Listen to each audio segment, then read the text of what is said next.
My first guest this week is, she's been involved in finding ways to better the community for a long time. For the past 10 years, she's been leading the way for AHA New Bedford, a celebration of arts, history, and architecture in the downtown. Her name is Lee Heald. Lee, thanks for joining us. Oh, I'm honored to be here, Jim. Well, that's very nice. Not a lot of cultural events like AHA. We are entering the 20th year. We started in June of 1999, so we in fact are entering our 20th year. So 20 years is a long time to get people excited about events. Some key people leave, some new ideas come to the forefront. 20 years is a pretty good run. You're going strong here, 20 years.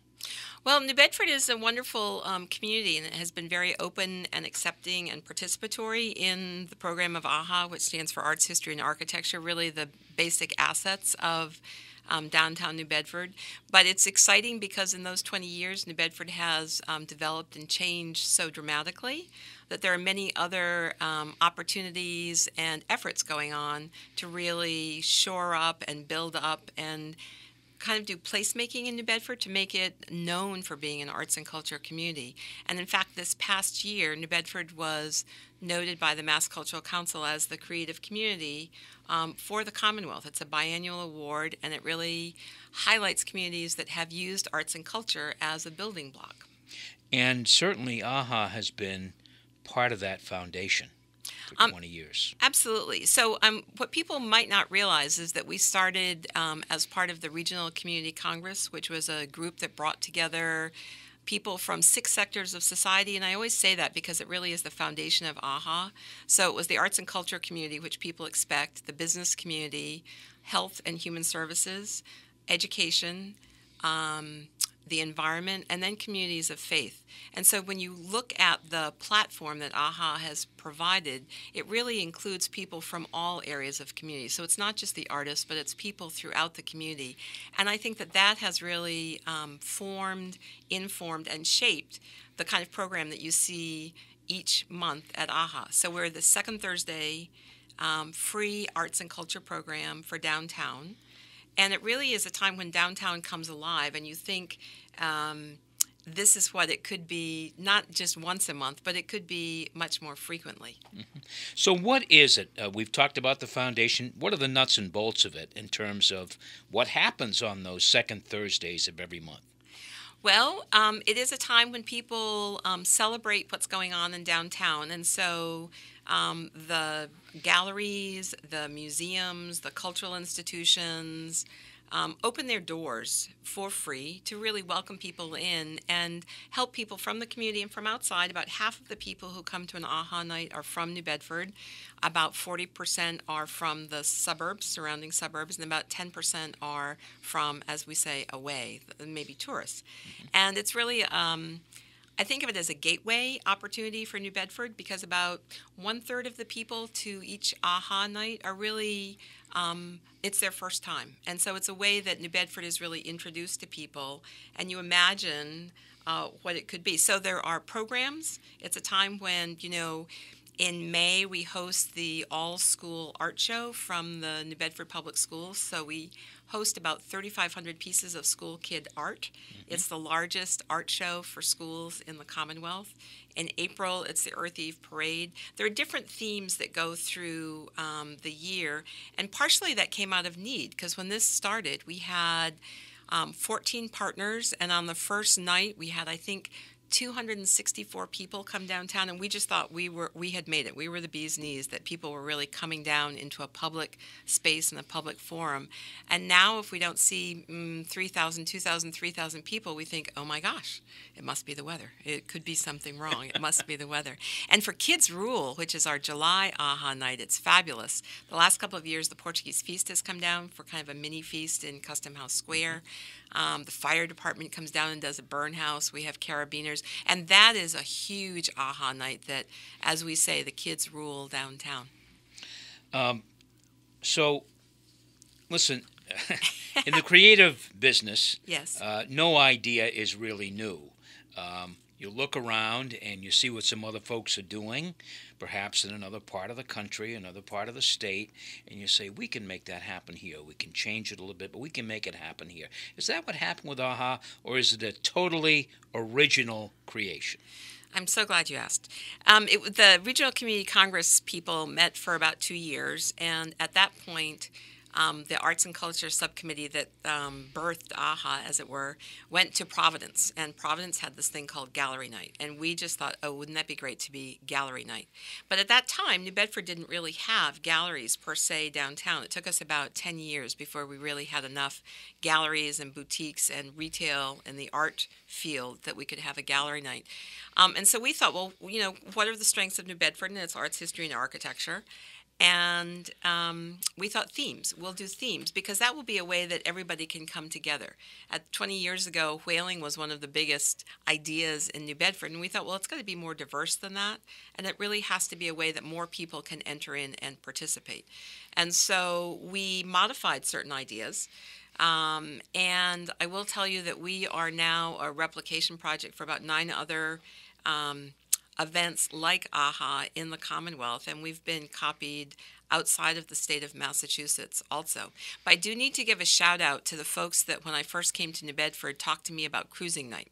So cruising night in New Bedford, as old timers, quote unquote, know, was Thursday night. And it was the night when people were paid and the stores were open late. And Joan Bobian once explained to me this whole cruising thing where you walked opposite the traffic so you can see everyone. And so I always say that AHA really was an idea that was unique to New Bedford, but it was really part of a longer tradition because people understood the whole idea. And Joe Jesus has done, cruising nights once a year in the summer forever, that people really understood the idea of coming downtown on a Thursday night. It was something that was familiar.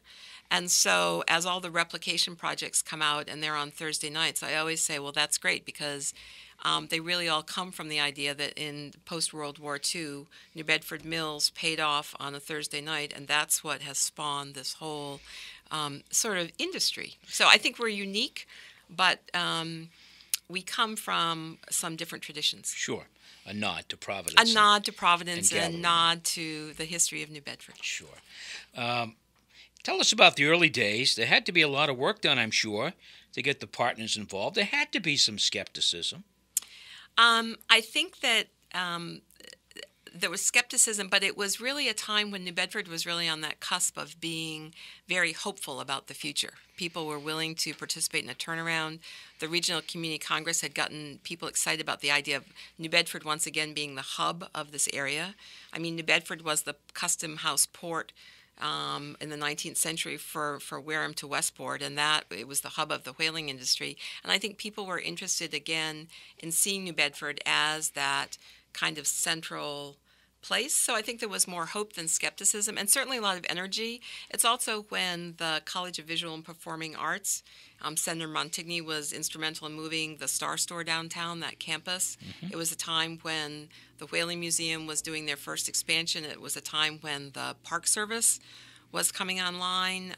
The New Bedford Art Museum and Artworks were new to downtown and part of the original team of partners. And so I do think it was a time that people were willing to move forward and think about something new. So skepticism maybe, but immediate enthusiasm, I will say. I think AHA was one of the first organizations to stress New Bedford as a cultural center. I'm sure there was people who would say back then, New Bedford, culture? That's not going to work. Well, New Bedford has such wonderful long-term assets. So in the 19th century, between about 1835 and 1855, New Bedford was the wealthiest per capita city in America and had wonderful local artists like William Bradford and Bierstadt. And so the art collection at the New Bedford Free Public Library really demonstrates and documents what a wonderful place for the arts New Bedford has always been. People don't think about the art collection there. Well, and then the Swain School. It's really special. The Swain School and the tradition of the Swain School, and then bringing the College of Visual and Performing Arts from UMass downtown. very soon after AHA started, Richard Florida wrote a wonderful article and said, New Bedford is one of the most vibrant arts communities and has the densest population of people who are interested in arts and culture. I think we were the top 7th community noted, and we were the only community under 100,000 people in population. And since that time, New Bedford has been identified as one of the easiest places for artists to live, one of the most accessible communities for arts and culture. And so I think it was an idea that caught on pretty quickly. And then another way to look at it is if you look at the gateway cities in Massachusetts, many of those cities, with the help of the Mass Cultural Council, I mean, we were one of the first projects for the Mass Cultural Council and the longest and most continuously funded under their Adams Project, which looked at creative economy projects. Mm-hmm. But the gateway cities are particularly open to new ways of populating and repurposing and rethinking their downtown. And I think arts and culture gives everyone an equal voice because everyone has some culture or some tradition. And in New Bedford, there are such wonderful, authentic and extant, still existing communities from representing different cultural voices that I think New Bedford was particularly a good place to start. So when you think of arts and culture as high art, maybe yes, maybe no, but if you think of it as emerging artists, if you think of it as people graduating from college and wanting to stay here, mm-hmm. if you think about arts and culture as part of the communities who live here, I think New Bedford makes perfect sense. You are listening to Townsquare Sunday on WBSM. My guest is Lee Heald, the Executive Director of AHA New Bedford. Now, no one person can make all of this happen. You have lots of partners, not the least of which is local and state governments. We have always had a very warm and collegial and participatory relationship from the City of New Bedford. They have supported us each and every year from the very beginning. We've also had wonderful state partners from the Mass Cultural Council, as I said, longest and most continuously funded project from them, really their star project. Partially because we have been so good, we've been very fortunate to document our efforts every year. And so we have this amazing statistic: for every $1 the state puts in, we return $34 to our local economy. And right from the very beginning, I think our first evaluation said we returned $7. So right from the very beginning, we were kind of an economic generator. And so I think you talk about arts and culture as a way to have voice and participation from the community, but it's also a very powerful way to think about the economics of building your community, and what a wonderful way to do it. It is a great way. I see a lot of cars around on second Thursday nights in the month, and no parking. It's one of our great indicators of success. Have restaurants really flourished on AHA night? Have they told you that? Have they said, "Wow"? I'm seeing a jump. I'm seeing a bump here. For a long time, Cafe Arpeggio said their best night of every month was on Thursday, and I think that the restaurants have been very supportive and very appreciative of people coming down to be introduced to New Bedford. They can always come back. I think the food in New Bedford is a growing market and marketplace, and it brings a whole different audience downtown. So that there's always, part of AHA has always been that kind of social idea. You come down with friends, it's open, accessible. Most people do at least 4 things on an AHA night from the different programs. Yeah. And so you don't have to kind of think about a destination of one place. So yes, I think the restaurants do very well, and it's a place to meet and greet. AHA Night New Bedford, held on the second Thursday of every month. That means February 8th is the next AHA Night. What's up for that night?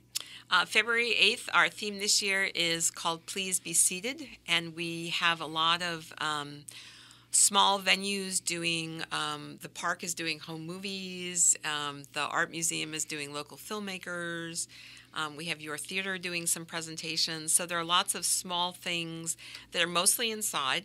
And that you can kind of come down and be an audience member for a little bit, listen to some good music, hear some good theater, and just kind of, we always think of AHA as a tapas plate.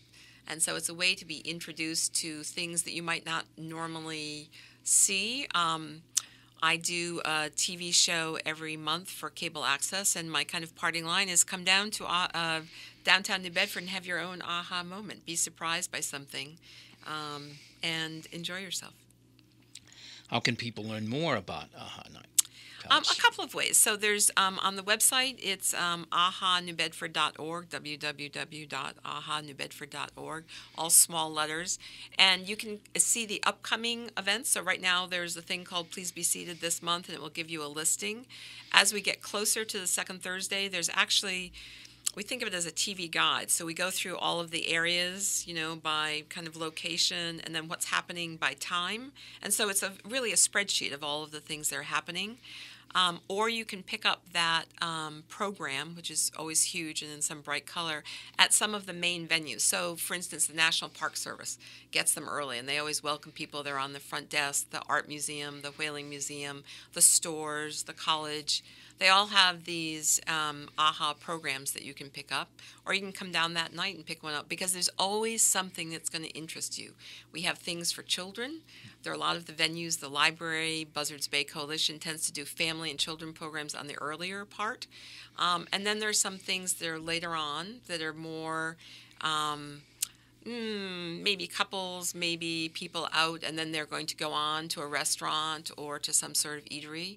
And so we've tried to capture both pieces. We also do something called AHA After 9. When we started out, there really weren't enough restaurants to think about being open after 9, because AHA is always 5 to 9. But now there are so many restaurants that will have special music or special programs themselves. And so now there's an AHA After 9 piece, which is fabulous. My guest, Lee Heald, and she is the executive director of AHA Night in New Bedford. Lee, keep up the great work with this. This is, it's fun. No one has as much fun as I do, I must say that. Well, that's wonderful. It has really helped to change the image of New Bedford to those outside the city, clearly. It's an easy brand and an easy idea, and once you kind of grasp it, you think, oh yeah, of course, that makes sense. Yeah. Thank you very much for coming in. You're welcome. Townsquare Sunday will return in just a moment.